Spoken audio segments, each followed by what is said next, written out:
Orang yang bekerja tapi tidak belajar hanyalah pesuruh. Ada orang yang menganggap kerja sebagai karyawan itu sama dengan jadi babu orang. Benarkah begitu? Bisa iya, bisa tidak. Kuncinya ada di sistem manajemen dan pengembangan. Kalau Anda bekerja dengan sistem suka-suka bos, sekadar pelaksana perintah bos, maka benar Anda seorang babu.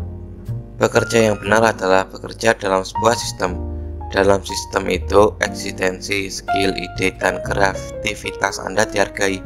Jadi di situ tidak ada cerita yang penting bos senang. Kalau Anda bekerja dalam sistem yang penting bos senang, apa boleh buat Anda seorang babu? Sedikit cerita ya. Saya pernah bekerja seperti itu. Sesuka bos di sana. Jadi artinya bosnya itu ya sesuai keinginan dia.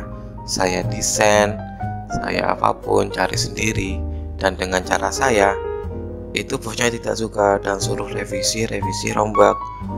Akhirnya pun saya keluar. Tidak perlu juga sih di sana. Lanjut. Jadi segeralah berhenti dari situ. Carilah pekerjaan di mana eksistensi Anda dihargai. Carilah pekerjaan di mana Anda diberi kesempatan untuk berkembang. Tidak hanya kesempatan, Anda diberi fasilitas dan didorong untuk berkembang. Artinya Anda akan maju, terus maju menjadi lebih baik. Itulah perbedaan orang yang bekerja secara profesional dengan babu. Walaupun tidak diberi fasilitas, tapi ada mentornya, itu lebih baik kok.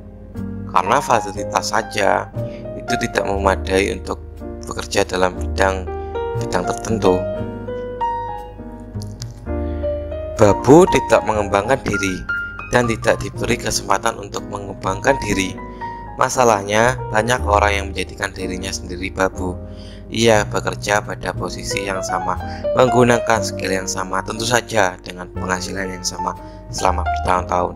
Ia tak punya rencana untuk mengembangkan diri. Ia tak tahu skill apa yang harus ia tambah.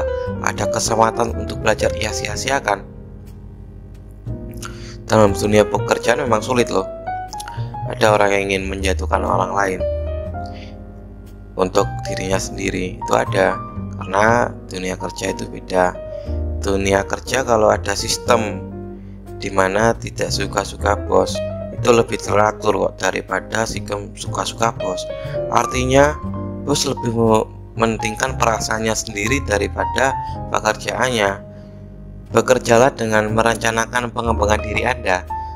Jadikan setiap momen saat bekerja itu sebagai momen belajar. Bagaimana cara belajar selama bekerja?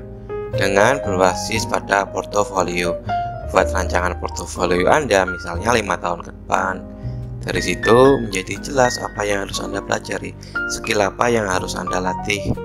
Lalu identifikasi di mana Anda bisa belajar. Ada yang bisa didapat dari pengalaman melakukan pekerjaan, ada yang dari training yang diberikan perusahaan, ada yang harus Anda cari sendiri melalui kursus atau belajar mandiri. Intinya, kalau ingin belajar itu ada kemauan. Makanya saya jelaskan harus punya portofolio atau harus merancang portofolio. Cara lain, Anda bisa dengan mencari beasiswa. Jangan ragu meninggalkan pekerjaan kalau Anda punya kesempatan melanjutkan sekolah.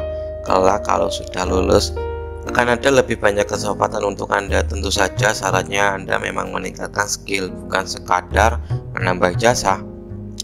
Tidak hanya itu, asalah kepemimpinan Anda agar orang-orang yang bekerja bersama Anda juga berkembang. Jangan pernah merasa bangga menjadi orang yang paling tahu. Jadilah orang yang berbagi pengetahuan.